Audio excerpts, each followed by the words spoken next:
ubundi gusenga ni iki?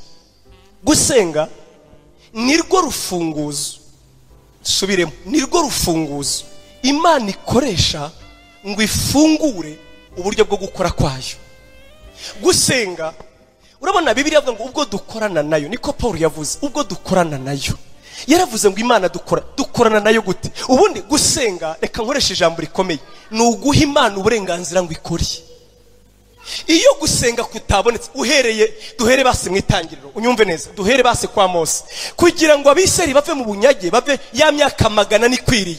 Imana yaravuze ngo nibutse gutaka kubwoko, numvise gutaka kubwoko bwanjye, kugira ngo abiseri bazave muri Egiputa bagane mu gihugu cy'amasezerano. Iki Imana yari itegereje ni ugusenga no gutaka kwabo, kugira ngo abiseri bave mu bunyage aho bari baranyazwe bagane mu gihugu cyabo. Imana yashatse umugabo umwe ukingura, agahindura, akabohora. Ugusenga rero ni urufunguzo rw'Imana ihereza abantu kugira ngo ibone uko ikora hagati muri bo. Nta gusenga ndagira nkubwire ngo ibintu nibikunda. Ubundi kugira ngo Imana ikore, ikintu cya mbere ikenera abagabo n'abagore basenga. Gusenga nirwo rufunguzo, no kwiyiriza ubusa nirwo rufunguzo rukingurira Imana gukora. Gusenga ni iki? Ni ugutanga uburenganzira, ni urufunguzo rukingurira Imana kugira ngo ibone uko ikora ibyo yagambiriye kera, ibyo yashatse kera. Amen. Daniel ni urugero nyarwo numva ntabona uko mvuga ngo nuko maze kubimenya umva icyo yakoze. Aha ndero ndaza tugaruke kuri Yesu, umva icyo yakoze. Ngo icyambere yibutse isezerano. Yaravuze ngo niko atangira asenga, musome, aravuga ngo Uwiteka Mana yibuka isezerano. Imana ni Imana y'isezerano. Ndabizi neza imisengere yanjye yose iraza kubanza gushingira kuki? Ku isezerano. Ni wowe wibuka isezerano ryawe. Twebwe n'abasugukuruza bacu twagucumuyeho bishingiye kuki? Twishe isezerano ryawe, twanze kugendera mu mateka n'amategeko y'isezerano ryawe, bityo natwe uraturakarira. Dore ingaruka byaduteye, twatataniye mu mahanga. Twebwe turiho igisuzuguriro, kuvuga ngo turakwitirirwa nta wabyemera. Wowe uri Imana y'icyubahiro, ariko dore twebwe twuziye igisuzuguriro. Akongera akagaruka, uri Imana y'isezerano. Iyo rero usenze Imana y'isezerano nibwo Imana yumva. Ntabwo Imana yumva ibyo uvuga. Imana, nongere nsubiremo, ikinyarwanda sicyo gifite agaciro. Ntabwo kwiyiriza ubusa ubwabyo bifite agaciro. Ntabwo amasengesho menshi afite agaciro. Amasengesho nyayo, kuko nababwiye, Imana ntiyumva gusenga nyabona. Imana isohoza ijambo ryayo. Gusenga ni uguha uburenganzira Imana ngo sohoza isezerano ryawe, ni ukwemerera Imana ngo sohoza icyo wavuze. Amen. Amen. Yibuka iki? Isezerano ryayo. Ngo arayisenga iminsi ikwira 20 n'ingahe? N'umwe. Kandi yaravuga ati umviriza uko abigenje. Ngo yaravuze ngo sinzarya, sinziyiriza ubusa, inako sinziyiriza ubusa, sinzarya, sinzakaraba kugeza igihe Uwiteka azanyumvira. Ngo aravuga ngo mpagurutswa no gushakisha Uwiteka umutima wanjye wose. Kubera iki? Kuko mvuga ngo ndabizi neza igihe cyawe gishingiyeho isezerano cyageze. Icya kabiri, wategekeye mu kanwa ka Mose yuko utazabura kutugirira imbabazi. Nubwo twagucumuraho ntuzabura kutugirira imbabazi. Ngo ibyo ubwabyo niho hari imbaraga zo gusenga kwa Daniel. Ngo amara iminsi 21. Kwa 21 rero marayika aramanuka, aramubwira ati Daniel we, aya magambo araryoshye. Ntiyaraje kumutabara, ngo yaraje kumuhumuriza. Aramubwira ati Daniel we, ugitangira gusenga burya ijuru ryarakumvise, kuko ryari ritegereje umuntu uza gukingura ngo ibyo Imana yavuze bisohore. None rero ndagira nkubwire ngo gusenga kwawe kwarumviswe. Iyo ngewe warinza kuba ari ngewe, nakumubwira nti wose uje kumbwira iki? 21 yose se wari uri hehe? Ati umva rero, ati ahubwo n'ubu ngubu ntegereza ndaje. Ati kuko nsubiyeyo narinje kukubwira ngo ntugire ngo twarakwibagiwe mu frere. Ntabwo twakwibagiwe, nsubiyeyo ndagaruka mu kanya ngo hamakuru. Warusanywe n'ikisi? Ati abandi basize hejuru, intambara irarimbanije. Ati abadayimoni babarinda ngoma, barinda abadayimoni b'Ubumedi n'Ubuperesi. Turi mu ntambara idasanzwe. Ati ku buryo Imana yohereje generali uhe Mikayeli, ngo arimo arakurikiza, ngo arimo ararwana. Ibi wowe uri gusengera ku mavi, mu mwuka turimo turabisohoza. haleluya. Wowe urasenga uvuga ngo dutahe, natwe mu mwuka turimo turagira gute? Turabisohoza. Mbega muribuka Yesuwa ubwo yatwaraga bise, Imana imubwira ngo haguruka mukora amahamba mwambuke mu bice 5, dore ngiye mbagabije igihugu. Yosuwa yari umujenerali uzi kurwana, yambaye inkota, ngo agiye kubona ngo abone umugabo muremure uri aho ngaho, ngo aramwegera nk'intwara ati wowe ukura aha ngaho uje gute? Ati ngewe uri uwo mu bandi, uri uwo mu bacu cyangwa? Nibaza ko yarayifashe ati ndakwereka. Undi aramubwira ati sindi uwo mu banyu, sindi uwo mu banzi, ngewe nje ubu nonaha kubera umugaba w'ingabo, ingabo z'Uwiteka. Mu yandi magambo, ntabwo ari mwebwe mu Rwana, mwebwe ni mu mubiri, twe turwana mu mwuka.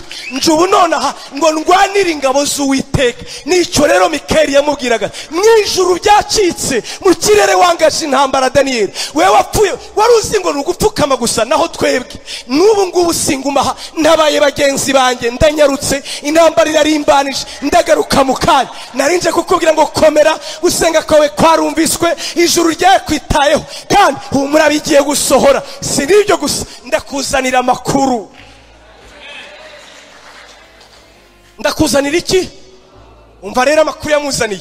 Ibi byo ni eschatology, cyangwa se ni ibihe by'imperuka. Ubundi iyo mbajije ngo ni hehe wumvira neza ibihe by'imperuka, Daniyeli Imana yabimubwiye mu buryo bworoshye, ngo iby'ibyumweru 70 bitegekeye bwoko bwawe. Imusobanura uhereye ngo kugiye Yerusalemu hazasanirwa, ngo kugeza kuri Mesiya. Arangije ngo asimbuka mu icyumweru kimwe, icyo bita igihe cy'ubuntu. Ngo amubwira iki cyumweru cyanyuma, yamubwiye ibyumweru 69, amubwira icyumweru kimwe, arasimbuka ibitabarwa. Ngo amubwira iki cyumweru cyanyuma, ngo ari cyo cyumweru abera baratamu. Nzabibabwira ubutaha nshuti zanyu, ntabwo ari uyu munsi. Aramubwira ati rero ndakubwira buri kimwe, wibuke neza, ni umurimo w'abanyantege nke, ni umurimo w'abicisha bugufi, ni umurimo wabo wakwita ngo bare babuze icyo bakora. Mu gihe yapfukamaga ikasikasi n'ikusi, abazimu n'abadayimoni, abategeka ibintu mu ijuru byarahungabanye. Actually gusenga ni ukwangaje abamarayika mu ntambara. Iyo utangiye gusenga uba uteranije isi y'umwijima n'iy'umwuka. Imana yacu ishimwe cyane. Gusenga ni urukingo, ni ukwikingira, ni assurance y'ibihe bizaza. Gusenga no kwiyiriza ubusa ni ukugira Imana ngo bya bindi wingingira burya ubu bwiye ijuru nguriya we mumureba amaso, mumurebesha amaso. Amen. Reka nkubwire, nabonye ikintu kimwe mu buzima, ikintu kimwe mu buzima Imana yo mu ijuru igibika. Reka nabibira ni kwivuga amasengesho ntabora, ngo ahubwo imbere y'Imana hari ibitereko 7 by'amatabaza. Muzi kibamo ngo habamo parfum ihumura neza, niyitamye ijuru. Ngo iyo parfum nta kindi kibamo, na amasengesho y'abera, na amasengesho y'abera.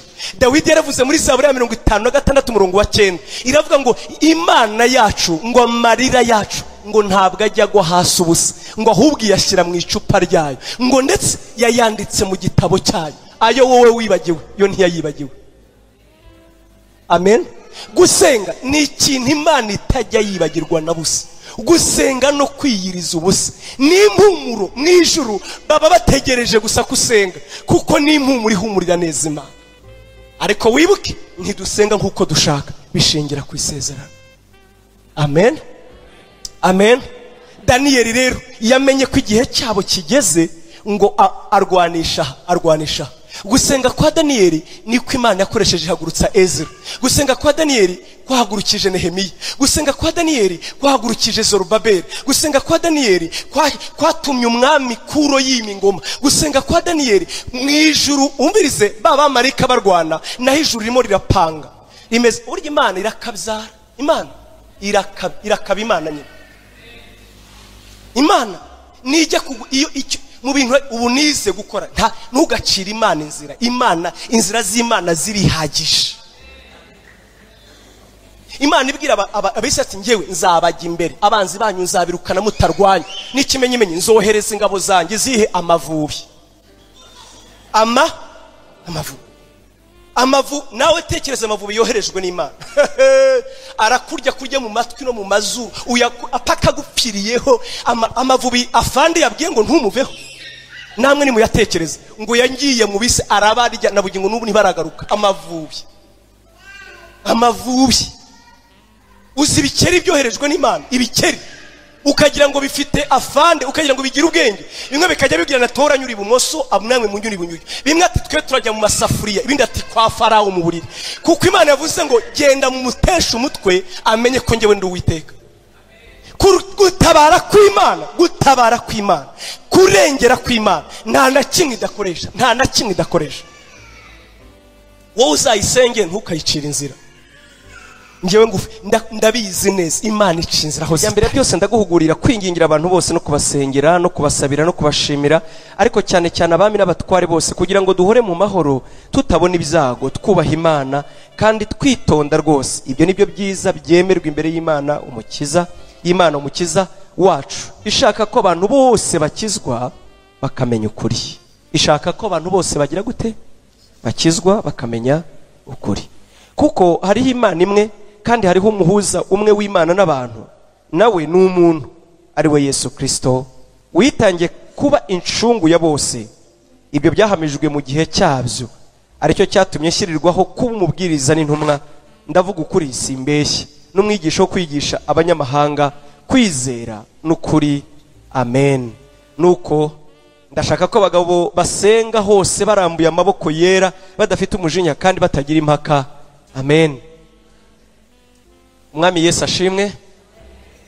Uyu munsi urabanziriza umunsi wacu wa nyuma w'inyigisho tumazemo icyumweru. Ejo dufite akaruhuko, tuzasoza ku cyumweru. Turimo turaganira amagambo avuga imbaraga ziri mu gusenga no kwiyiriza ubusa. Ejo navuga ko aribwo twinjiye mu mutima w'inyigisho yacu. Mbere byari ngombwa ko tubanza kumenya neza abo turibo n'impamvu dusenga, nuko Imana ishaka ko dusenga. Ibyo rero iyo tutabivuga ubundi ndabizi ko musenga, ariko navuga nk'uko Yesu yavuze na Yakobo bivuga neza, aravuga ngo rega murasaba nimuhabwe kuko dusaba nabi. Turasenga nibyo, ariko akenshi usanga dusenga nk'uko Imana idashaka. Ntabwo dusenga nk'uko Imana ishaka, dusenga kenshi nk'uko Imana idashaka, cyane cyane kubwo kutamenya ukuri. Twabivuze ko ubundi Satani izina rye riruta yandi yitwa umunyabinyoma. Ikinyoma ni iki? Ubundi baravuga ngo ikinyoma ni ukuri kugoretse. Ndasubiramo, ikinyoma ubundi baravuga ngo hari ibinyoma by'ubwoko butatu. Hari ikinyoma nyakinyoma nyine twese tuzi, aho umuntu akunyomeka ukavuga ngo arambeshye. Ikinyoma cya kabiri ni ukuri guhindutseho gato, ukuri guhindutse gato. Ikindi bajya bavuga ngo ni ikinyoma scientifique. Hari ikinyoma kiba kiri scientifique n'abantu baba babizi. Urugero, ikinyoma gishingiye ku mibare, ikinyoma gishingiye ku bushakashatsi n'ibindi. Rero ikinyoma cya Satani aho kibera kibi ni ikinyoma kiba kihindutse, ni ukuri kutari ukuri kuzuye, kandi ubundi kuri kutuzuye nako bwako ni ikinyoma. Twabivuzeho ejo. Rero twavuze imbaraga ziva mu gusenga. Nongere mbyibutse kugira ngo dusoze inyigisho yacu, hanyuma ku cyumweru nk'uko nabibasezeranije tuzavuga kuri Nehemiya, nk'uko naryo jambo ubundi ryaranze amasengesho yacu rivuga ngo nuko hari imbaraga ziri mu gusenga no kwiyiriza ubusa, nk'uko Nehemiya yasenze. Ariko si we wenyine. Uyu munsi turareba Daniyeli, ariko nk'uko ejo twagarutse turavuga ngo iyo tuvuze ubutumwa iteka ntituvuge Yesu Kristo, ibyo ntabwo byitwa ubutumwa bwiza. Byakwitwa ijambo ry'Imana, byakwita kuvuga ibintu byiza, ariko ntabwo ubukoze umurimo Imana yadusigiye. Yaravuze ngo mujye mu mahanga yose mubwire abaremwe iki? Ubutumwa bwiza. Tutavuze ikintu rero ngo tuvuge Yesu, ntabwo tuba tuvuze ubutumwa bwiza. Oya, tuba tuvuze ibitari ubutumwa bwiza. Uyu munsi rero ni ngombwa ngo tuvuge ubutumwa bwiza. Kandi ubutumwa bwiza si ibitabo, ngira ngo murabizi neza. Iyo tuvuze ubutumwa bwiza ntabwo tuba tuvuze kuva muri Matayo kugeza mu byahishuwe. Ubutumwa bwiza ni igihe cyose duhishura Yesu mu ijambo ry'Imana. Igihe cyose uvuga uhishura umurimo wo gukiza umuntu Imana yagambiriye kera mu kanwa k'abahanuzi, nk'uko twasomye, ikabivugira muri Mose, ikabivugira mu bahanuzi, ikabivugira muri Yeremiya, ikabivugira muri Yesaya. Iyo dukoze icyo gikorwa tuba dukoze umurimo Imana yadusigiye, tuba tuvuze ubutumwa bwiza. Ubutumwa bwiza rero si ibitabo, ubutumwa bwiza ni inkuru yerekeye Yesu. Amen.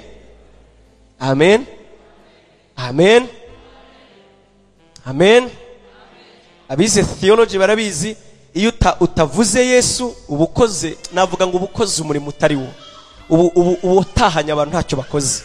Ejo rero twavuze gusenga twasobanuye icyo ari cyo, simbisubiramo. Tuvuga no kwiyiriza ubusa. Kwiyiriza ubusa twavuze icyo ari cyo. kwiyiriza ubusa bivuze ngo Mana ndagukeneye kuruta ubugingo, Mana ndagukeneye kuruta amagara. Ni uburyo bwo kubwira Imana uburyo umutima wacu yikeneye kuruta ubuzima bwabwo. Imana yacu ishimwe cyane. Daniyeli rero niwe uri butubere urugero, kandi nkuko twamuvuze hejuru, munyemerere mugarukeho gato. Daniyeli ni umuntu, hari abagabo Bibiliya ivuga ngewe nita intwari zo kwizera. Nita intwari z'iki? Zo kwizera. Umwe muri abo ngabo ni umugabo witwa Daniyeli, ariko uretse we hari undi witwa Hezekiya. Hezekiya Kameme turamuzi, yabaye umwami w'Abisiraheli. Uyu Hezekiya ari mu bami batatu banejeje umutima w'Imana, batatu. Ubundi Dawidi niwe wabaye umwami ukorerwaho reference, ukorerwaho Imana. Reference ni iki? Icyitegererezo. Imana ibaho umugisha. Icyitegererezo. Dawidi yarakiranutse ku buryo umwami wese wakiranukaga Imana yaravugaga ngo nuko agendera mu mateka n'amategeko nk'uko umwami sekuruza wabo Dawidi yabikoraga. Hanyuma hakaba n'undi mwami nawe wari icyitegererezo cy'ibizira byose, yitwaga Yerobowamu. Yerobowamu nawe iyo umuntu yakoraga ibizira, Imana yaravugaga ngo nuko nawe agendera mu bizira nk'uko sekuruza wabo. Rimwe na rimwe nta nicyo babaga bapfana, ariko abo bantu babaye icyitegererezo cy'abami umwe bakora ibizira, abandi bakora ibitunganye. Imana yacu ishimwe. Hari abami batatu rero batangaje bakoze ku mutima w'Imana.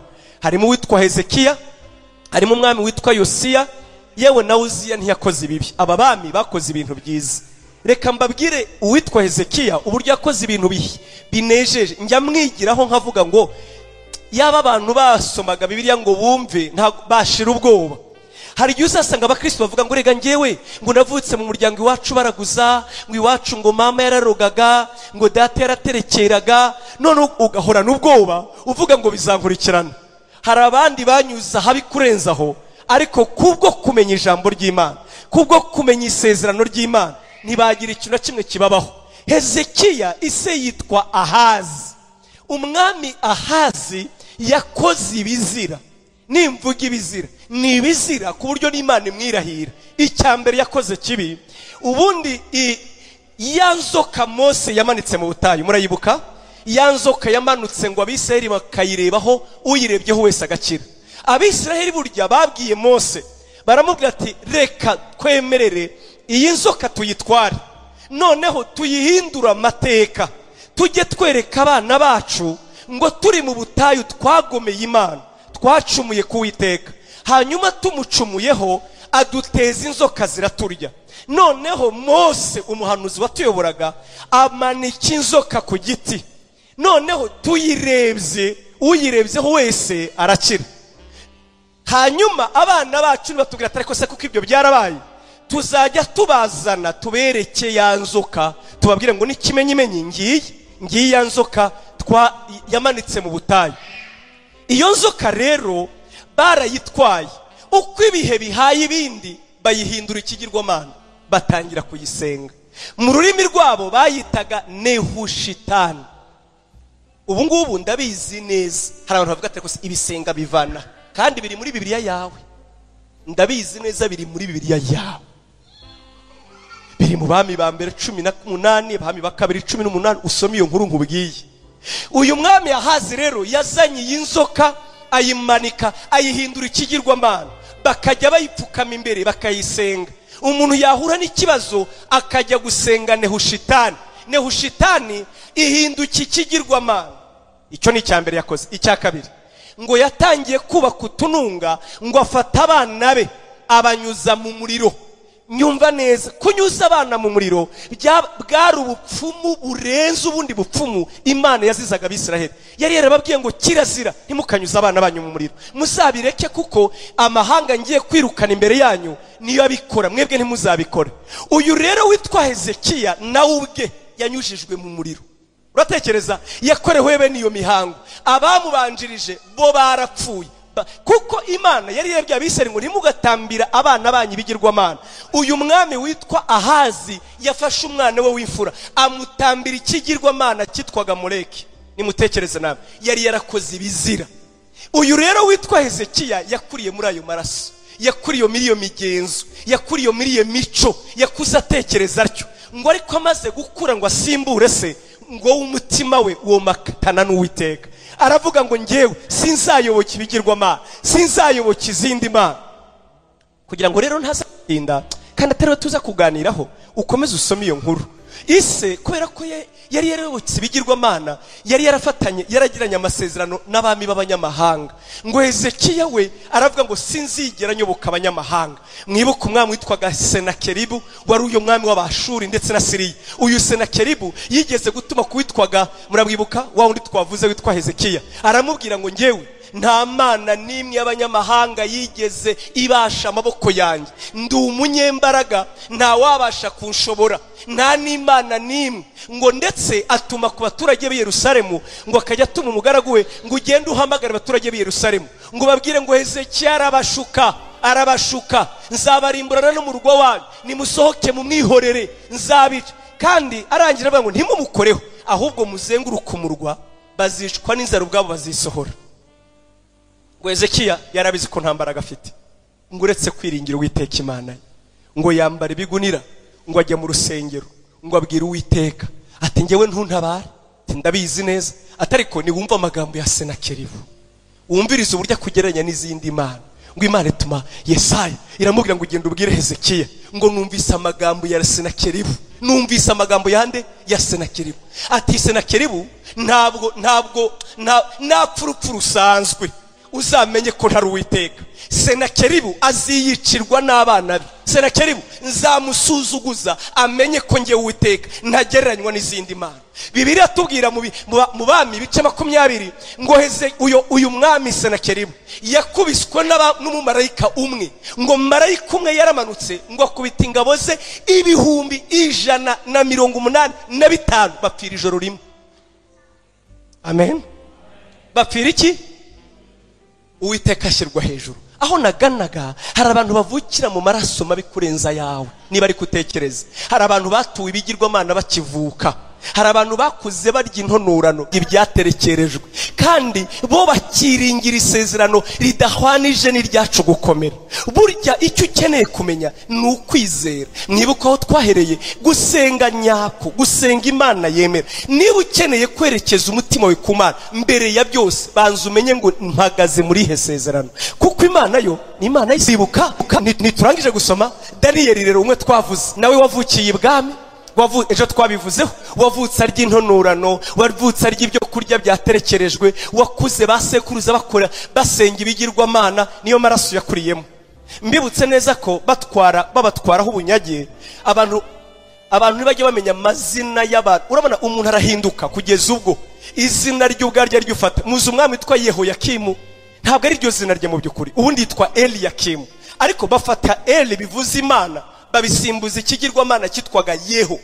Ibaze kugenda ugatwarwa umutima kugeza ubwo niba yitwaga Ndagije Imana ukitwa Ndagije nde vuga rya Ndagije Ryangombe. Uribaza kugeza ubwo umuntu atwarwa n'izina rye akarihindura, ukareka kwitirirwa Imana ukitirirwa ibigirwamana. Niko byari bimeze. Daniyeli naho yavutse, base na basekuru bakora ibizira. Nkuko nababwiye ejo, hari umwami witwa Manase. Uyu mwami ntazibagirana mu Bisiraheli, niwe mwami watwegetse imyaka myinshi 52, ngo yakoze ibyangwa n'Uwiteka, akora ibyangwa. Kandi uyu ni umwuzukuru wa Hezekiya, murabyumva neza. Yakoze ibizira, akora ibizira. Imana iravuga ngo ibizira Manase yakoze, ngo icya mbere yavushije amaraso atariho urubanza, icya kabiri yaraguje inyenyeri, araguza ibigirwamana, icya gatatu ngo yanyujije abana be mu muriro, icya kane yatambiye ibigirwamana abana, icya gatatu yakoze ibizira byose bibaho. Imana iravuga ngo niyo mwaboroga muti ibyaha bya Manase bizabagiraho ingaruka. Nibyo byaha bya Manase rero nibyo Daniyeli yakuriyemo, nibyo Daniyeli yavukiyemo, nibyo Daniyeli yakuze bamwigisha.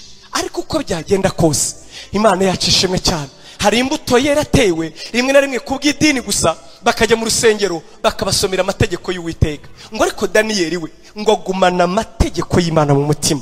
Nubwo babatwayeho ubunyage, ntiyaretse Imana ye, agumana Imana mu mutima we. Yesu ashimwe cyane. Ejo twavuze amateka ye, murayibuka, ntabwo nsubiramo.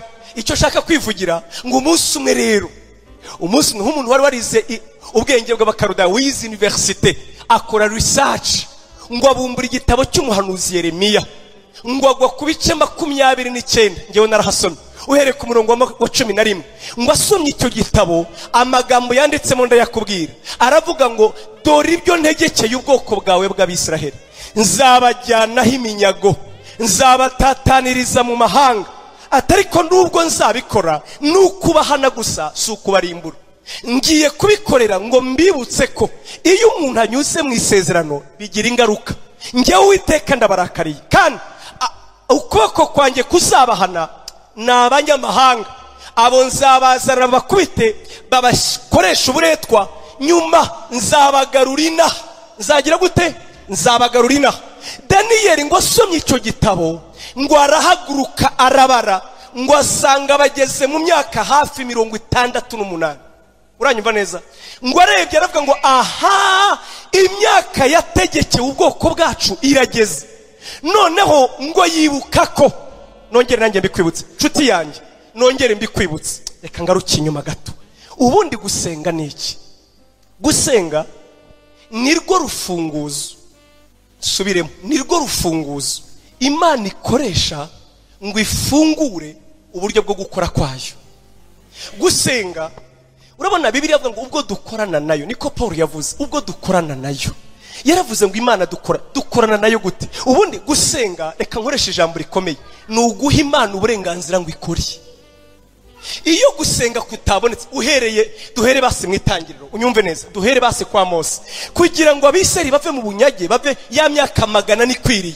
Imana yaravuze ngo nibutse gutaka k'ubwoko, numvise gutaka k'ubwoko bwanjye, kugira ngo Abisirayeli bazave muri Egiputa bagane mu gihugu cy'amasezerano. Icyo Imana yari itegereje ni ugusenga no gutaka kwabo, kugira ngo Abisirayeli bave mu bunyage aho bari baranyazwe bagane mu gihugu cyabo. Imana yashatse umugabo umwe ukingura, agahindura, akabohora. Ugusenga rero ni urufunguzo rw'Imana ihereza abantu kugira ngo ibone uko ikora hagati muri bo. Nta gusenga ndagira nkubwire ngo ibintu ntibikunda. Ntacyo ndabaha gatoya. Ubundi amateka yose muzasome, hari ububyutse bwabayeho, abantu bajya basoma ibitabo mu myaka y'igihumbi 700 abitwaga abazomvani, bari abantu bo muri Republican Czech. Habayeho icyo bitaga akarengane, bava muri Republican Czech bahungira mu Budage. Bageze mu Budage, umugabo witwaga Zondovani arabafata, abo bakiri inkambi, yari umukristo. Ngo hanyuma habamo amatiku n'ingorane, nubwo bari barahunze ngo babona batangiye guhenebera. Noneho ngo imiryango 24, imiryango 24, nukuvuga ngo abantu 48 ngo biyemeza gusenga badaceceka, ngo basenga bakora chaîne de prière, ngo ku buryo nta saha nimwe kuva uwo munsi, unyumve neza ntabwo nibeshye, basenga Imana imyaka 100 basaba ububyutse. Muranyumvise ibyo mvuze? Imyaka 100. Aya ni amateka. Uwanditse icyo gitabo yitwa Liadoni yaravuze ngo ububyutse bwose bwabayeho, yaba bwabaye muri Pays de Galles, yaba ububyutse bwabayeho muri aho ita Streets da Suza muri Amerika, ububyutse bwose bwabayeho ngo bwakomotse muri ayo masengesho. Ubundi kugira ngo Imana kore, ikintu cya mbere ikenera abagabo n'abagore basenga. Gusenga nirwo rufunguzo, no kwiyiriza ubusa nirwo rufunguzo rukingurira Imana gukora. Abaza, reka mvuga ibyoroshye basi, ibyo muri bwumve nzi neza, ni ububyutse bw'igahini. Ububyutse bw'igahini muzasome ubundi bwatekewe Uganda. Abagande nibo babusengeye. Aya ni amateka azwi. Barasenga. Umushumba Imana yakoresheje azana ubwo bubyutse yageze hari ibabaza, ku buryo wabonaga ari nka toca cyangwa yaragize ikibazo mu mutwe. Barasenze. Abaporosi Imana ibaha umugisha, twarasenze kuko nanjye ndiwe, twarasenze nyabo, twarasenze. Barasenga, basenga yo mu gikoni, barasenze nyabo. Ububyutse bugiye guturika rero, guturikira igahini. Ayo ni amateka azwi. Hari umugabo witwa John Murinde yanditse ibitabo byinshi w'umugande Dr. avuga kuri ubwo bubyutse, kugira ngo buzaturike rero bwakomotse mu masengesho. Ububyutse bwabaye muri za 80 na hano hirya mu murenge, muzabaza babivuga. Barasenze aho umugabo yajyaga mu gihuru aragiye inka, akavuga ngo reka senge gato. unyumve neza, reka senge gato asize aragiye inka akajyamo akamara iminsi 5 baramubuze, inka zigataha zikongera zikamanuka. Nyuma y'iminsi 5 bakabona umugabo arati twari twaratangiye ikiriyo, twari tuzi ko wapfuye. Ati ngewe mpfa hehese ko nari ngiye gato ngo nsenge gato, habaye iki? Ati nukuri ko Imana hashize iminsi 5. Atoya ni iminota 15 barase. Nibijya bishoboka uzasome uhereye mu itangiriro ukageza mu byahishuwe. Iyi niyo mikorere y'Imana, kugira ngo hagire ikiba, yaba mu gihugu, yaba mu itorero, yaba mu muryango, yaba ku buzima bwawe. Urufunguzo Imana ikoresha, reka nkubwire, gusenga ni ukubwira Imana ngo nguhaye uburenganzira, kora. Amen, amen. Daniyeli rero ngo amaze gusoma ibitabo amenya neza ko nubwo amasezerano Imana yatanze ntajya asohora hatabonetse abafungura. Mu yandi magambo ni nko kuvuga ngo hano hari urufunguzo, hano hari umuryango, hari aho utegekewe kwinjira. Kugira ngo bikunde, fata urufunguzo winjize mu muryango, ufungure, hanyuma winjire. Gusenga ni iki? Ni ugutanga uburenganzira, ni urufunguzo rukingurira Imana kugira ngo ibone uko ikora ibyo yagambiriye kera, ibyo yashatse kera. Amen. Daniyeli ni urugero nyarwo numva ntabona uko mvuga ngo nuko maze kubimenya umva icyo yakoze. Aha rero ndaza tugaruke kuri Yesu, umva icyo yakoze. Ngo icyambere yibutse isezerano. Yaravuze ngo niko atangira asenga, musome. Aravuga ngo Uwiteka Mana yibuke isezerano. Imana ni Imana y'isezerano. Ndabizi neza imisengere yanjye yose iraza kubanza gushingira kuki? Ku isezerano. Ni wowe wibuka isezerano ryawe. Twebwe n'abasugukuruza bacu twagucumuyeho bishingiye kuki? Twishe isezerano ryawe, twanze kugendera mu mateka n'amategeko y'isezerano ryawe. Bityo natwe uraturakarira. Dore ingaruka byaduteye, twatataniye mu mahanga. Twebwe turiho igisuzuguriro. Kuvuga ngo turakwitirirwa nta wabyemera. Wowe uri Imana y'icyubahiro, ariko dore twebwe twuzuye igisuzuguriro. Akongera akagaruka, uri Imana y'isezerano. Iyo rero usenze Imana y'isezerano nibwo Imana yumva. Ntabwo Imana yumva ibyo uvuga. Imana, nongere nsubiremo, ikinyarwanda sicyo gifite agaciro. Ntabwo kwiyiriza ubusa ubwabyo bifite agaciro. Ntabwo amasengesho menshi afite agaciro. Amasengesho nyayo, kuko nababwiye, Imana ntiyumva gusenga nyabona. Imana isohoza ijambo ryayo. Gusenga ni uguha uburenganzira Imana ngo sohoza isezerano ryawe. Ni ukwemerera Imana ngo sohoza icyo wavuze. Amen, amen. Yibuke iki? Isezerano ryayo. Ngo arayisenga iminsi ikwira 20 n'ingahe? N'umwe. Kandi yaravuga ati umviriza uko abigenje. Ngo yaravuze ngo sinzarya, sinziyiriza ubusa, inako sinziyiriza ubusa, sinzarya, sinzakaraba kugeza igihe Uwiteka azanyumvira. Ngo aravuga ngo mpagurutswa no gushakisha Uwiteka umutima wanjye wose. Kubera iki? Kuko mvuga ngo ndabizi neza igihe cyawe gishingiyeho isezerano cyageze. Icya kabiri, wategekeye mu kanwa ka Mose yuko utazabura kutugirira imbabazi. Nubwo twagucumuraho ntuzabura kutugirira imbabazi. Ngo ibyo ubwabyo niho hari imbaraga zo gusenga kwa Daniyeli. Ngo amara iminsi 21. Kwa 21 rero marayika aramanuka, aramubwira ati Daniyeli we, aya magambo araryoshye. Ntiyaraje kumutabara, ngo yaraje kumuhumuriza. Aramubwira ati Daniyeli we, ugitangira gusenga burya ijuru ryarakumvise, kuko ryari ritegereje umuntu uza gukingura ngo ibyo Imana yavuze bisohore. None rero ndagira nkubwire ngo gusenga kwawe kwarumviswe. Iyo ngewe warinza kuba ari ngewe nakumbwira nti wose uje kumbwira iki? 21 yose se wari uri hehe? Ati umva rero, ati ahubwo n'ubu ngubu ntegereza ndaje. Ati kuko subiyeyo, narinje kukubwira ngo ntugire ngo twarakwibagiwe mu frere. Ntabwo twakwibagiwe, subiyeyo ndagaruka mu kanya ngo hamakuru. Warusanywe n'ikisi? Ati abandi basize hejuru, intambara irarimbanije. Ati abadayimoni babarinda ngoma, barinda abadayimoni b'Ubumedi n'Ubuperesi. Turi mu ntambara idasanzwe. Ati ku buryo Imana yohereje generali uhe Mikayeli, ngo arimo arakurikiza, ngo arimo ararwana. Ibi wowe uri gusengera ku mavi, mu mwuka turimo turabisohoza. haleluya. Wowe urasenga uvuga ngo dutahe, natwe mu mwuka turimo turagira gute? Turabisohoza. Mbega muribuka Yesuwa ubwo yatwaraga bise, Imana imubwira ngo haguruka mukora amahamba mwambuke mu bice 5, dore ngiye mbagabije igihugu. Yosuwa yari umujenerali uzi kurwana, yambaye inkota, ngo agiye kubona ngo abone umugabo muremure uri aho ngaho, ngo aramwegera nk'intwara ati wowe ukura aha ngaho uje gute? Ati ngewe uri uwo mu bandi, uri uwo mu bacu cyangwa? Nibaza ko yarayifashe ati ndakwereka. Undi aramubwira ati sindi uwo mu banyu, sindi uwo mu banzi, ngewe nje ubu nonaha kubera umugaba w'ingabo, ingabo z'Uwiteka. Mu yandi magambo, ntabwo ari mwebwe mu rwana, mwebwe ni mu mubiri, twe turwana mu mwuka. Nje ubu nonaha ngo ndwanire ingabo z'Uwiteka. Nicyo rero Mikeli yamubwiraga, mwijuru byacitse, mu kirere wangaje intambara. Daniyeli, wewe wapfuye wari uzi ngo nugupfukama gusa, naho twebwe n'ubu ngubu singumaha, nabaye bagenzi banjye, ndanyarutse, intambara irarimbanije, ndagaruka mu kanya. Narinje kukubwira ngo komera, gusenga kwawe kwarumviswe, ijuru ryakwitayeho, kandi humura bigiye gusohora. Si nibyo gusa, ndakuzanira amakuru. Ndakuzanira iki? Umva rero amakuru yamuzaniye.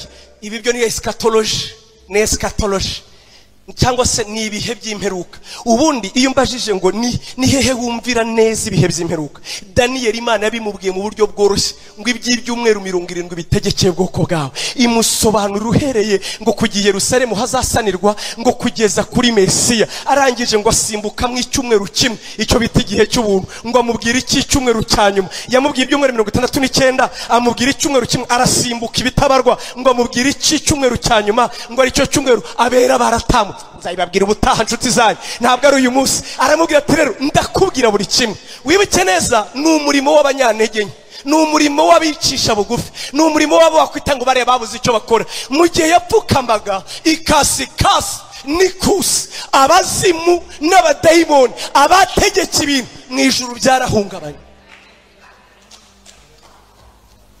Actually gusenga ni ukwangaje abamarayika mu ntambara. Iyo utangiye gusenga uba uteranije isi y'umwijima n'iy'umwuka. Iyo utangiye gusenga wowe utabizi, wowe uvuga ngo mwami Imana. Ora hari abantu basenga ukajya uvuga ati nyagasani Imana yanjye. Hari umuntu rero ukabona n'umugabo ariko isengesho ry'ukumva rimeze nk'iry'umwana muto wiga kugenda. Namwe ntimurabumva? Agasenga isengesho kumva agasengesho ke n'agasengesho k'abana. Oya humura, niyo yaba ari wowe. Iyo bivanye mu mutima upfukamye usenga, ijuru rirahungabana. Ijuru rigize gute? Oh, hallelujah. Hallelujah. Hallelujah. Hallelujah. Hallelujah.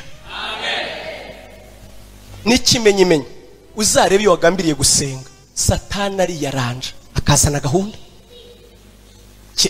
Ibinana bisinyira iyo wagambiriye gusenga no kwiyiriza ubusa, gahunda ziraboneka. Afazari yakuzanira amafaranga, kandi uzi ko iyo ukozeho byanga yakwemera amafaranga agafunguka, ariko ntusenge. Seko bimeze? Hari n'abatangira gutekereza gusenga ibyaha akaba ari bwo biza.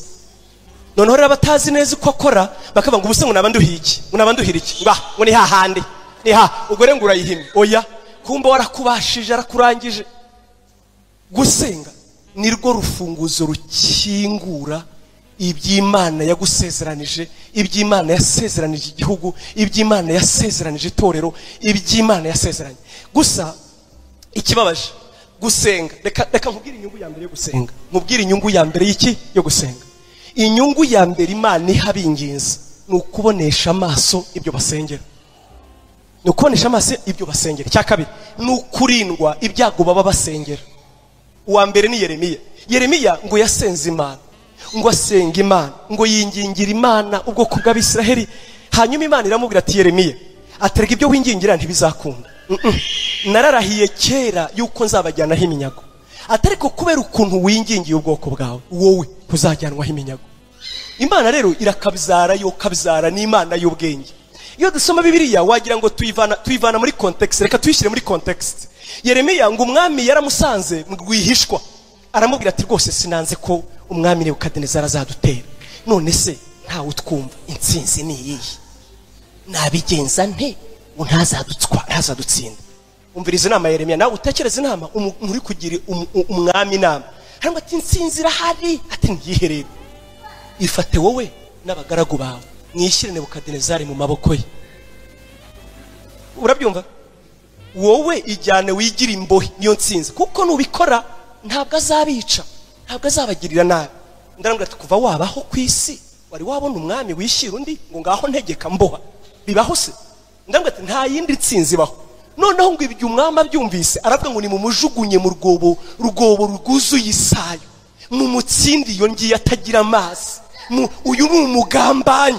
Ngo noneho ayo makuru ngo aragenda agera mu matwi y'umwami Nebukadinezari. Ngo ubwo yateragiye Yerusalemu ngo ageze kuri Yeremiya ati munshakire Yeremiya, ati ni wowe sha wadufashije akazi.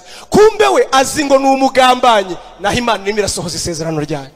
Ati uyu mumurinde he kugira n'umuntu uzamukoraho ngo amusigira abarinzi. Aranamubwira ngo kandi ngo ni wowe uzajya biba muri Yerusalemu. Iyo umuntu asenze abonesha amaso ye ibyo yasengeye, bitahise Imana ikurinda ibyago. Hari inkuru numvise, sinzi niba ari ukuri, ariko iyi nkuru narayumvise. Hari umugabo wasenze muri jenoside Imana imubwira yuko izamurinda. Ni inkuru numvise, nayumvise kuva 94 kugeza n'uyu munsi sindayibagirwa, ntabwo mbizi ariko narayumvise. Noneho uyu mugabo ngo Imana iramubwira ati ngewe ibikomeye biraje ariko nzakurinda. Noneho ngo arasenga akavuga ati Mana ndagushimiye kuzandinda. Birumvikana yari mu bahigwaga. Rimwe rero ngo baramwirukankana, agenda abwira Imana ati uribuka ko wambwiye kuzandinda, ariko ngo arirukanka arangije agera ahantu yurira igiti. Interamwe zihageze ati ururuka, ati simvayo. Uribuka ibangaho riri uzandinda. Nuko arangije atururuka atoya batangira kurira. Umukuru intera hamwe atari ko se ubwo hagira umanuka agahanuka yabazize iki? Ni mutema icyo giti. Baragitema gitangiye ku abyumva nyine bwo gutangira guseka. Aramanuka, amanutse abwira ha mukuru intera hamwe ati mumbabarire mbanze senge. Ati hari ikibazo se? Senga. Ngo twaye iki? Senga. None harasenga rero ati Mana, ati ubu rero uraturamye mu ijuru ashinyitse n'amenyo, warambwiye ngo bazandina none bagiye kunyica. Uraturamye n'imitunu urandebye baranyishe ngo waravuze. Uko musetse niko umukuru intera hamwe yasetse ngo araseka. None ukagira ngo reba rero ngo mu ijuru Imana ituramye ngo itunuye amazi, bakongera bagaseka. Atari nkaho tukwisha wajya he ngo baraseka. None umukuru intera hamwe aravuga ati yawe iki mukihorere kabisa. Ngo abandi babaraje ati zanka baraziriye, ngo bava aho birukanka bamusiga aho ngaho. Imana biramukijije. Ati ngewe nakijijwe n'ibitutsi natutse Imana. Uraturamye mu ijuru rero urandeba n'imitunu gusa kandi baranyishe. Katsi urabyumva nawe umuntu warakaye. Ndagiye ari kurimbwa gusa. Imana atoya ni mumure ati uyu wararenze. Urumva? Imana bigize gute? Mwese muzi Meshaki, nuko tuvuga intwari z'ahandi. Tuzi Meshaki w'Icyangugu wahanuye ko perezida agiye gupfa bakamufata bakamufunga. Muzabaza ubuhamya bwe. Nabwumvise muri 95 nari umwana muto narabuteze amatwi. Uyu mugabo muzi ko yakize yabaye inkirira hato. Iyi Imana iyo wasenze, iyo wingi ibizago, iyo wowe ubwawe witanze ukarwana n'imyuka niyo byawe, ijuru irakurinda, ijuru irakurinda. Imana yacu ishimwe cyane. Gusenga n'urukingo, n'ukwikingira, ni assurance y'ibihe bizaza. Gusenga no kwiyiriza ubusa nukugira Imana ngo bya bindi wingingira burya ubu bwiyijuru nguriya we mumureba amaso, mumurebesha amaso. Amen. Reka nkubwire, nabonye ikintu kimwe mu buzima, ikintu kimwe mu buzima Imana yo mu ijuru igibika. Reka nabibira ni kwivuga amasengesho ntabora. Ngo ahubwo imbere y'Imana hari ibitereko 7 by'amatabaza. Muzi kibamo ngo habamo parfum ihumura neza niyitamye ijuru. Ngo iyo parfum nta kindi kibamo na amasengesho yabera. Na masengesho yabera. Dawidi yaravuze muri Zaburi ya 56:9 iravuga ngo Imana yacu ngo amarira yacu ngo ntabwo ajya gwa hasi ubusa, ngo ahubwo yashyira mu icupa ryayo, ngo ndetse yayanditse mu gitabo cyayo. Ayo wowe wibagiwe yo ntiyayibagiwe. Amen. Gusenga ni ikintu Imana itajya yibagirwa na busa. Gusenga no kwiyiriza ubusa n'impumuro mu ijuru baba bategereje gusa kusenga, kuko n'impumuro ihumurira neza Imana. Ariko wibuke ntidusenga nkuko dushaka, bishingira ku isezerano. Amen. amen. Daniyeli rero yamenye ko igihe cyabo kigeze ngo arwanisha. Gusenga kwa Daniyeli niko Imana yakoresheje ihagurutsa Ezra. Gusenga kwa Daniyeli kwahagurukije Nehemiya. Gusenga kwa Daniyeli kwahagurukije Zorobabeli. Gusenga kwa Daniyeli kwatumye umwami Kuro yima ingoma. Gusenga kwa Daniyeli mwijuru umvirize baba marika barwana naho ijuru ririmo rirapanga. Rimeze urya Imana irakabyara. Imana irakaba Imana nyine. Imana nijya iyo mu bintu ubunize gukora ntugacira Imana inzira. Imana inzira z'Imana zirihagije. Imana ibwira abishatse ngewe nzabajya imbere abanzi banyu nzabirukana mutarwanya n'ikimenyimenyi nzohereza ingabo zanjye zihe Amavubi. Amavubi nawe tekereza Amavubi yoherejwe n'Imana. Arakurya mu matwi no mu mazuru apaka gupfiriyeho. Amavubi afande yabwiye ngo ntumuveho. Namwe ni muyatekereza ngo yangiye mu bise arabarya na bugingo n'ubu ntibaragaruka. Amavubi uzi ibikeri byoherejwe n'Imana. Ibikeri ukagira ngo bifite afande, ukagira ngo bigira ubwenge. Bimwe bikajya bigira na tora nyuri bumoso amwamwe mu nyuri bunyuri. Bimwe ati twe turajya mu masafuriya, ibindi ati kwa Farawo mu buriri. Kuko Imana yavuze ngo genda mu mutesha umutwe amenye ko ngewe ndi Uwiteka. Gutabara kw'Imana, kurengera kw'Imana nta na kimwe idakoresha. Wowe uzayisenge ntukayicira inzira. Ngewe ndabizi neza Imana ica inzira aho zitari. Imana ica inzira aho zitari. Nawe uzareba ibyo wasabye Imana ijya kubiguha n'ubu findo. Imana ica inzira aho zitari. Yesu ashimwe cyane. Natwe rero nidusenga tubanze twibuke ko mwisezerano rishya iyo twebwe tubaye ba Daniyeli mbega dusengera iki? Mwibuke iyo tuvuze gusenga no kwinginga inshuti zanjye ntabwo mpindura ubuse byifuzo. Kuba ukeneye umugabo birumvikana ni icyifuzo. Kuba ukeneye urubyaro ni icyifuzo kirumvikana. Ukeneye amafaranga ni icyifuzo. Ukeneye kuva mu bukode ni icyifuzo. Imana ntibica amazi pe. Mbega ukeneye gukira indwara ni ibyo. Ariko ibyo byifuzo ni bito. Bibabwire ngo iki? Ibyo ntabwo ari byo kwiyiririza ubusa no gusenga. Oya. Paulo rero yandikira Timoteyo aramubwira ngo mwana wanjye ubundi uru rwandiko rwa abize theology murabizi ko urwandiko rwa Timoteyo barwita urwandiko rw'abapastori. Urwandiko rw'abapastor mu yandi magambo uru rwandiko rwandikiwe umushumba dore uko ukwiye kugenza itorero. Paulo yandikiye Timoteyo yamusize aho yari yamusize aramubwira ngo nkwandikiye urwandiko kugira ngo umenye uko ukwiye kugenza itorero ry'Imana.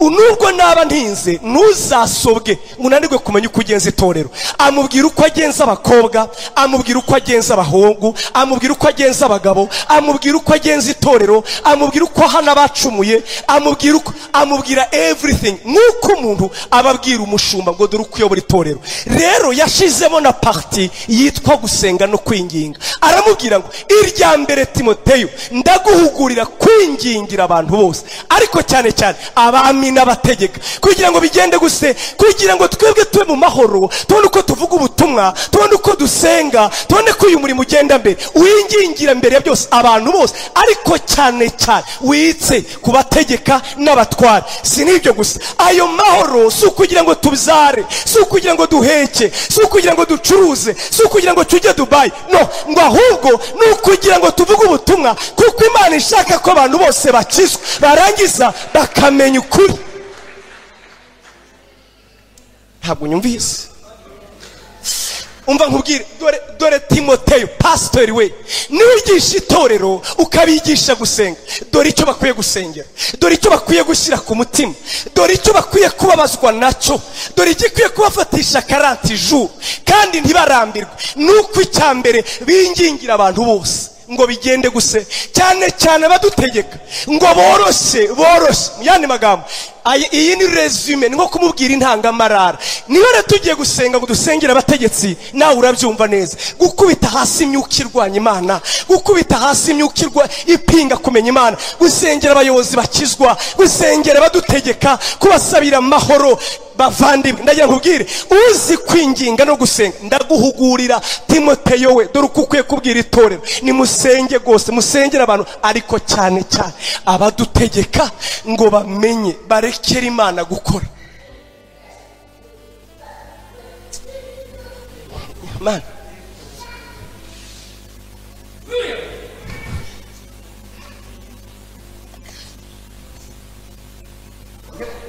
mu Bufaransa hari inshuti zanjye z'abapasiteri, umwe muri bo yarahagurutse arambwira ati senga, ati dore turagusezeye, ati ndakwiginze, tisha uzagaruke wabwirije umuzungu, sha uzambabare kabisa ugaruke wabwirije umuzungu kabisa. Yarabimbwiye binyinjira mu mutima, mbitwara nk'umutwaro, bashaka ko umuzungu zamukurahe. Ngera i Burayi, ngezeyo ndeba umuzungu, sanga isi yaho, ubwo ndacyavuga ngo gusengera abatware n'abategeka, ngerayo sanga isi yaho, aho ubura ukubwira umuntu ubutumwa bwiza ubibura.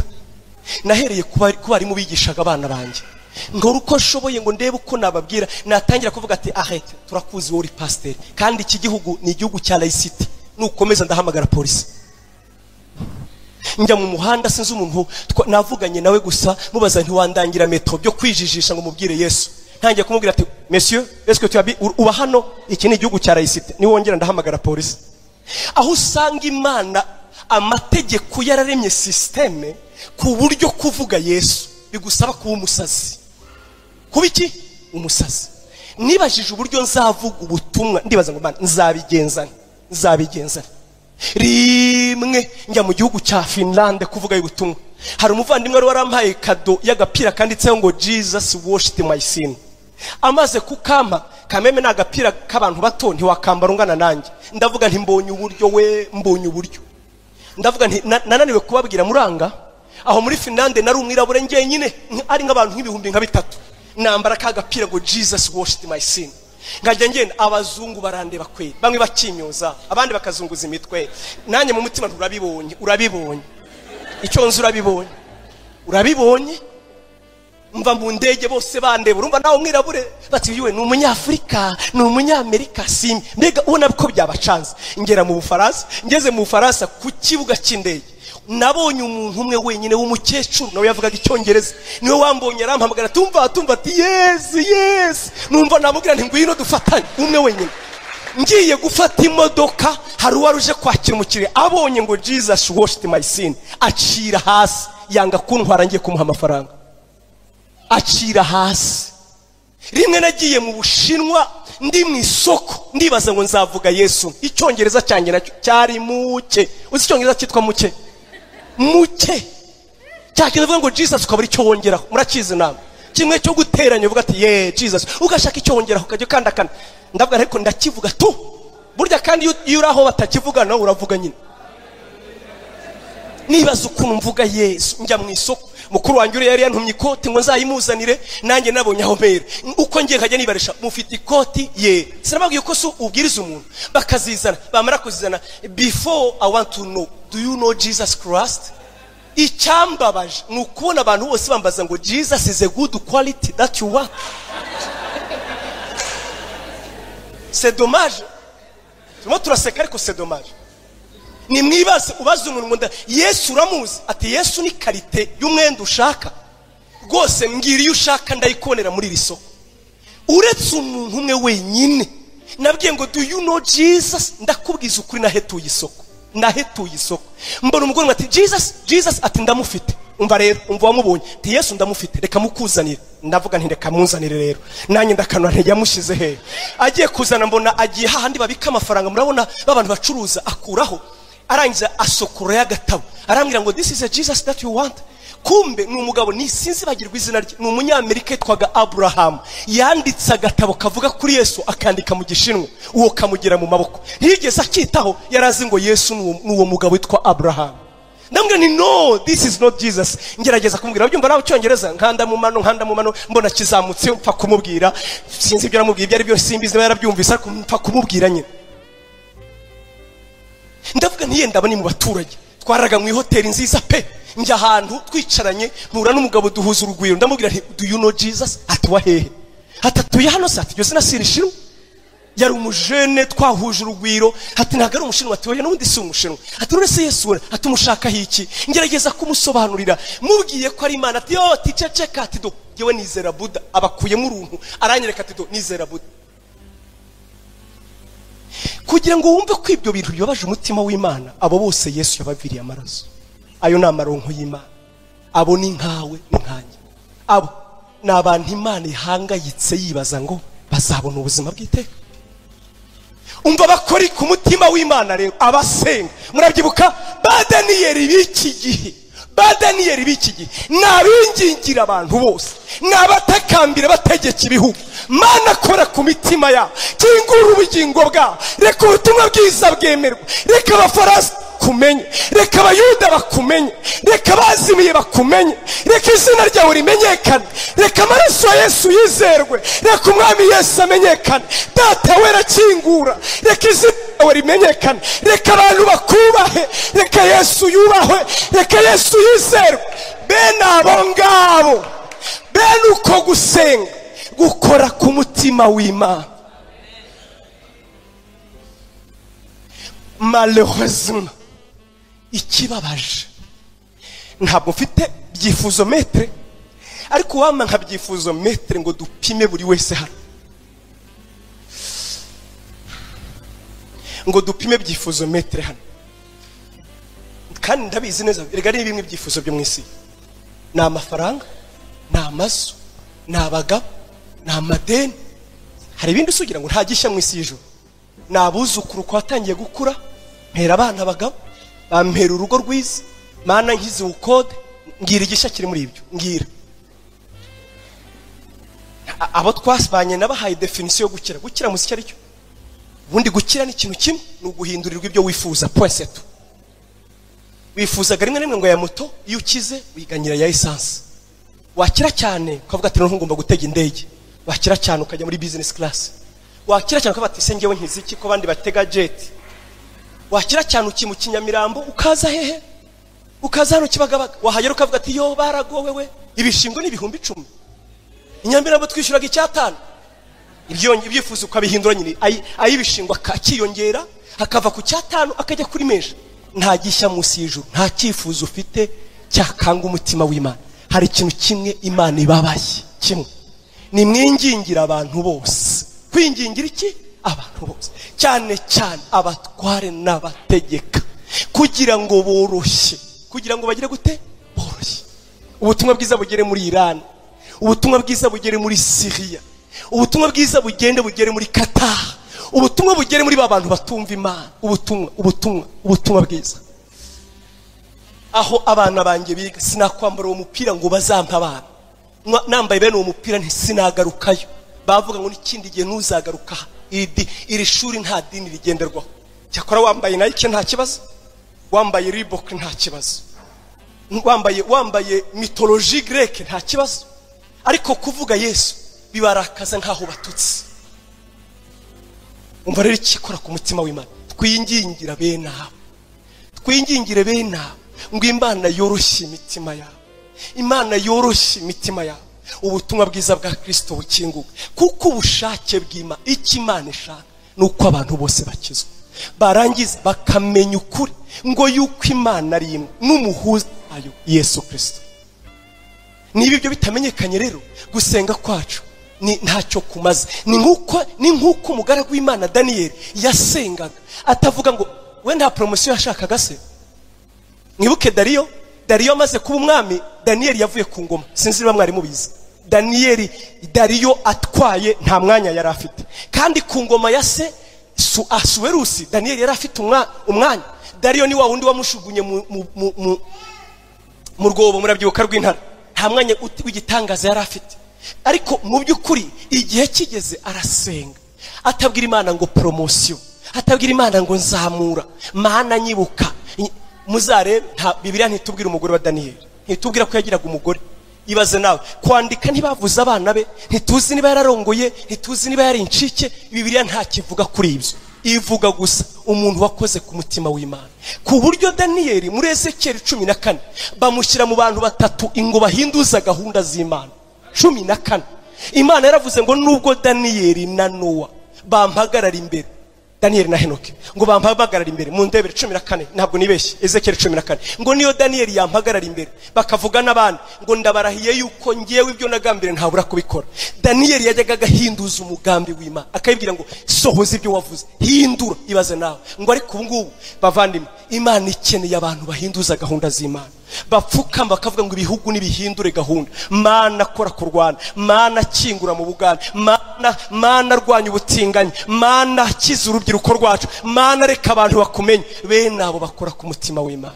Si ngombwa ngo bagere imyanya mu rusengero, ntago ari ngombwa ngo babe ari abantu bazwi, nabasenga ngo isezerano rishya ry'Imana ryinjirwemo n'abantu bose. Isezerano rishya ry'Imana ryinjijwemo n'abantu bose. Daniyeli nawe rero yabwiraga Imana ngo tugarure mu isezerano, ni twebwe maronko yawe, ni twebwe bwoko bwawe, ni twebwe wagiranye isezerano nabo.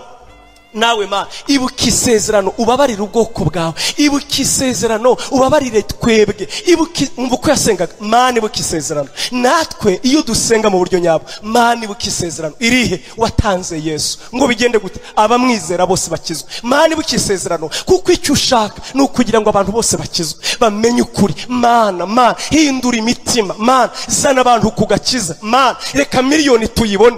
Narababwiye nasenze Yesu ndamubwira ngo mbabarire, sinzave mu isi wo kabyara we, ndakwinginze ndakuzaniye miliyoni imwe basi. Uko ni ku mutima wanjye usaba, Mana uzambabarire mve mu isi kuzaniye miliyoni imwe y'abantu. Amen. Ndabisengera ku buryo nifuza ko n'abana banjye babimenya, bakabivuga batabyitayeho cyangwa babyitayeho. Ndabisengera nkabivuga no kuri YouTube, nkabivuga icyo nifuza, at least 1 million, at least nibura ubugingo miliyoni zamurikira Yesu. Nibura sinzi niba harimo abazungu, sinzi niba abirabura, sinzi niba harimo abakobwa, icyo n'ubugingo miliyoni, yaba abakozi bo mu rugo, yaba maraya, yaba batinganye, yaba abanyedini. Icyo nifuza nukuzana miliyoni kayishyikiriza Yesu. Iryo ni ryo sengesho ryanjye. Amen. Ngiki gipimo mpimiraho gukenyuka kuri ngi, ngiki gipimo mitiraho gukenyuka. Nintakwiza miliyoni naba nkenyutse, kandi ninyikwiza kuri 99 nzayirya muri aho ngaho mu ndebe 99. Nanone njya mbivuga ngo nikwira kuri 45 kuri nge nzaba mbayeho mu nyongezo. Nzaba mbwira Imana ngo urimba uranyongeza, nagusabye miliyoni mbaye nyinshi, nzayishimye. Ariko uzaba Kristo, hari abakristo tugira bahora ari bo n'abana babo n'abagore babo n'amazu yabo, ibintu byose bikarangirira kuri bo. Abana banjye kwiga muri Amerika, amafaranga yose niwe, umugore wanjye kumugira gutya, ugabo wa amusoni nanjye gutukana Imana imbabarire. Ariko nawe ibaze, urumva umeze ute mu cy'Imana ishaka, mu mushinga w'Imana wowe uri kure yawe? Kandi mu Imana yangiriye neza, ineza urya ukarera abana ukabigisha muri Amerika, ukabatangira minervare, ukamaze kuzuza amazabiri niyo umusazi. Ubwo rero urumva ko Imana yakugiriye neza. Iyihe neza ninde wazanye kuri Yesu umwe nibura? Niryari ujya upfukama amavi yawe utivuga? Unyumva rero, abarusha abandi kuba beza bavuga amadini yabo, abarusha abandi kuba beza. Itorero ryacu rirebe, Mana turebe, urebe cathedral. Reka mvuge kuko ari turi, reka nivuge cyangwa ngewe, urebe vivante. Actually ntabwo ari Imana dukunda, turikunda twebwe abantu bacu biyongere. Hari ikintu kimwe nzi nzahagarara imbere n'ubu hagira unshinja, nta mukristo ndatwara pe. Vivante nta mukristo nigeze ntwara n'umwe, n'Imana irabizi. Abankurikiye sinabiba nta yewe namwe nimbabwira muzabivuge kuri YouTube. Ntawe nzabwira ngo ngwini wacu, iwacu se ni mu ijuru. Ende bamagaye pastor, ndashaka kugukurikira, ndashaka kuza rwose, nta kibazo, ntawe twirukana. Ariko nyine nze muri Vivante niho usengera. Bose nbabwira ariko muri Vivante naho hari ibibazo, kuko hari abantu ati nge nazi wanyu, nkabwira nti iwacu. Kandi ubwo abenshi bavuga ngo baramvuze ntibansuye, ntiyo iwacu rero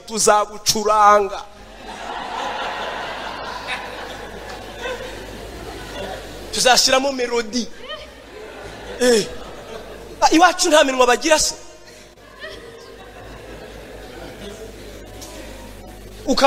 ukava Kicukiro ngo ngiye naragiye, kandi abantu bajya bashukwa n'utuntu.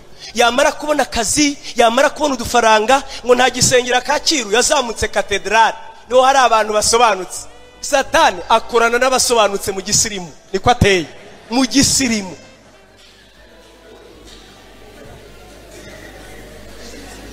Hari n'abasigaye mu rugo ngo ubwo yarakiranutse rero, ngo ngewe abantu nabavuyeho. We wabaye umumarayika, abantu wabavuyeho. Tubwira uburyo wakoresheje natwe tuba abamarayika nkawe sha. Hahirwa abantu batirebaho, bakubita amavi hasi.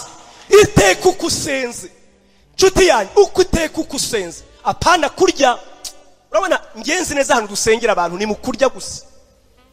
Mana turagushimiye ko ifunguro rya none tugeze uriho umugisha. Wibuke rero atabibonye nirya ibyo uzashaka kubyihorera.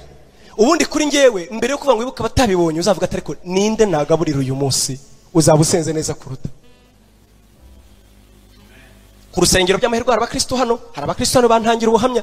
Twigeze gukora 40 jours. Ndababwira ngo mbere yo kuza hano, please dore 40 jours uko zikorwa, ni ubanze mu bari byo murya saa sita mu bisane. Niko gusenga nyako. Ukubita imibare, cyakora mu Kristo umwe nabonye yarankubita imibare anzanira 21. Arambwira ati muri 20 y'ejo narabaze, ni umujene sanga narya 21,000. Ati none rero narinya kuzaniye. Vraiment ndamushimira pe.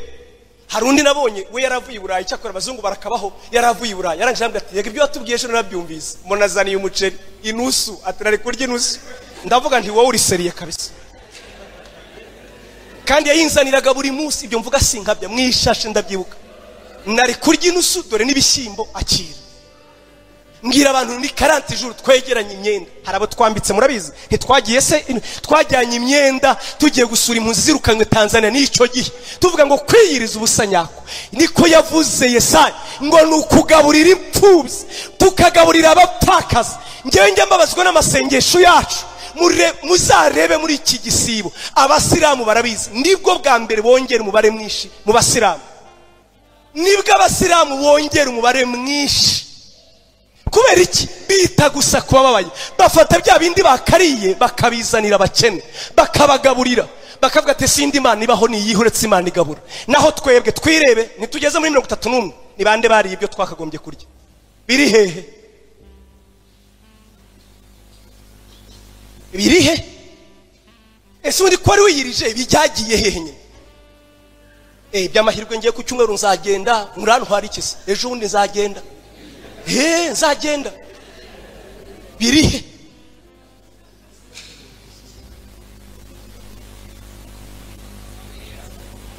Mwabyumvise? Byatworohera ku iyi katedrali, iyi ibihumbi byuzura nta kindi dukoze. Kubwiza ukuri bavandimwe, babwizo. Bibiliya iravuga ngo hari ibintu bibiri bitamenyerwa. Icyambere, nta muntu numwe kwisi udakunda umuntu utanga. Numwe kwisi. Ngo umuntu utanga ngo tuba turi imbere ye tumubwira utugambo two kumuryoshya ryoshya. Uko tubizi ko ari buturamburira amaboko. Icyakabiri, twese twanga gutandukana kose ni kubi. Nuko gutanga kose ari kwisi. Gutanga kose ni kwisi. Hari umukozi wakunaniye gusenga, umukozi wo mu rugo, mubabarire bya byombo yakumeneye, mubabarire bya byombo. Bona hari abagore bari danje. Abara amasahani n'ibirahuri, ati ibi birahuri ibi amaze imyaka 25 kandi yarabishyingiranwe, s'il vous plaît. Ati ibirahuri nabizanye mu birongoranwa 25 irarangiye. Ukagira ngo ihamura yakimena rero, ati shahu nzagukata shahu. Zigira inshuti yaravuze ngo mujye mubabarira ngo burya ngo niko bipfa, ibirahuri nta kundi bipfa, birameneka. Nibura 40 jours n'abana we wakagombye kubakurira ibihano, abakozi ukabongeza, mvuge gwikisi ugasura bene wanyu omwe. Urona hari abantu tujya twibuka basiheri wanyu. Nshuti zanjye, niko kwiyiriza ubusimane kunda. Ntabwo ari ukwirebaho. oya, ni ugupfukamisha amavi ugasohoza isezerano ry'Imana, ukayibwira ngo watanze Yesu, mani uyu muceri nagombaga kurya, mani ibi birungo dore mbihereje abantu babandi bababaye, ngo nabo ubibuke, nimbabwira ko Yesu abakunda bazabyakira, dore kwiyiriza ubusa nyako. Ubusimpari ningaruka muri Vivante ntituzabireka, subiyemo ntituzabireka. Niba ari iminsi 3 zana iby'iminsi 3, dufate bakeyita n'abandi tumanuke hahandi hepfo, urabona tubashyira ibyo kurya, tutabashyiriye amagambo, tubabwire ngo twari tuje kubabwira ngo turabakunda, tubasigira agafiritisha, niba ngombwa tubabwira tese mufite amakara tusige tukabatekeye, ubakubitire biriyani, ubabwira ati muze dusangire, Yesu arabakunda. Ndakubwiza ukuri atazazamuka ku cyumweru, ku cyumweru azavuga ati tujye gusura rya torero riteka biriyani. Abarokore dukunda Yesu ku munwa, nicyo kibabaje ku munwa. Hari n'ibindi byinshi twakora, byinshi cyane kandi bitagoranye, Kristo Yesu amasezerano y'Imana akagira gute, agasohora. Muri buka icyo dusohoza se, kugira ngo abantu bose bakizwe, bamenye kuri, bamenye ko Yesu ari umwana. Nguko gusenga kugira imbaraga, nguko kwiyiriza gukora Imana ku mutima, kwiyiriza ubusa gukora Imana ku mutima, ni ukwibuka ko Yesu Kristo ari isezerano rishya, ari we Imana ishaka ko abantu bose bamenye, kuko umumenye abona ubugingo buhoraho. Umumenye agira ate, abona ubugingo buhoraho. Icya kabiri, ubuzima bwe burahinduka. Icya gatatu, yuzura ibyiringiro. Icya kane, tutaha agaciro, abona umuryango, aza muri bene se. Imana ibampera umugisha, Imana ibampera umugisha. Naho ku cyumweru tuzareba gusenga kwa Nehemiya. Nehemiya yarasenze, noneho tubihuze n'isezerano rishya byinshi, ntabwo twabyibagirwa. Humura ntituzatinda, ndabizi ko cyumweru turihuta. Nehemiya yarasenze, hari cyabaye. Icyo cyabaye nicyo kiba iyo dusenze. Reka sorese kuraka ngaka. Abarokore twitiranye ibintu bibiri, hari amagambo abiri yenda gusa, kandi koko nanjye ndabyemera mbimenye vuba. Ijambo ryitwa ububyutse no guhemburwa. Ububyutse ni iki? Murabizi ko bitandukanye. Ibyo mu Cyongereza bita awakening and revival. Guhemburwa ni igikorwa gikorerwa bamenye Imana, ububyutse ni igikorwa kibera mu batizera. Amen. Iyo abantu basenga ngo Mana ndakwinginze sohoza isezerano ryawe, uzi icyo abavuga ngo suka ububyutse, kuko ishaka ko abantu bose bakizwa bakamenya ukuri. Ariko Nehemiya we ntabwo yasabye ububyutse, yasabye guhemburwa. Biratandukanye rero. Guhemburwa byivuga ngo ni bring back to life, ni ukugarura abantu mu buzima, nicyo bita guhemburwa. Revival ni ukongera gutuma umuntu abaho. Rero iyo tubwira Imana ngo duhembure, ni ukuvuga ngo turafite ubuzima kuko twakwizeye, ariko ntaho dutandukaniye n'indembe mu mwuka. None ongera usuka ubuzima, utuvane muri koma, twongere tubeho. Rero Nehemiya gusenga kwe tuzabona uburyo iyo tumwirebeyeho natwe tuzana guhemburwa mu itorero, hanyuma abantu bakabona ubuzima. Abasengera muri ADPR karibu, abasengera muri Vivante karibu. Ku cyumweru tuzatuba tuganira amagambo